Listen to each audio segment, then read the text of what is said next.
अस्सलाम वालेकुम दोस्तों, आप सभी का स्वागत है मेडिको इंटरनेशनल एचआर में, जो कि विदेश मंत्रालय से रजिस्टर्ड है। आज हम आपके लिए लेकर आए हैं एक न्यू वैकेंसी। मस्कत ओमान के एक रेप्यूटेड फैक्ट्री में काम करने के लिए जॉब। ये है कंपनी मैनेजर की पोजीशन के लिए जॉब।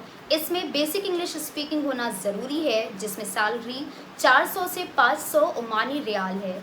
एज क्राइटेरिया 22 से 35 साल तक। ड्यूटी 8 घंटे, वीकली ऑफ 1 दिन का रहेगा। Duties are managing the delegates, inspects the target, set sales goals, develop sales, monitors the work in general, and experience is essential in these field. Candidate must have same experience for more than 1 year in electrical tools and lighting devices.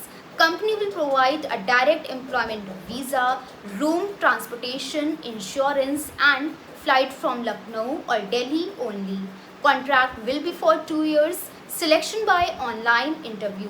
अगर आप इस job के लिए interested हैं तो आप हमारी app international jobs को इंस्टॉल कर सकते हैं through clicking on a link which is given in the description box and you can apply directly. ज़्यादा जानकारी के लिए आप हमें ऑफिशियल टाइम पे कॉल या व्हाट्सएप कर सकते हैं। Official timing is from 11 AM to 7 PM। Call और WhatsApp at 9336063132। You can also visit our website www.medicoeye.com. Thank you for watching.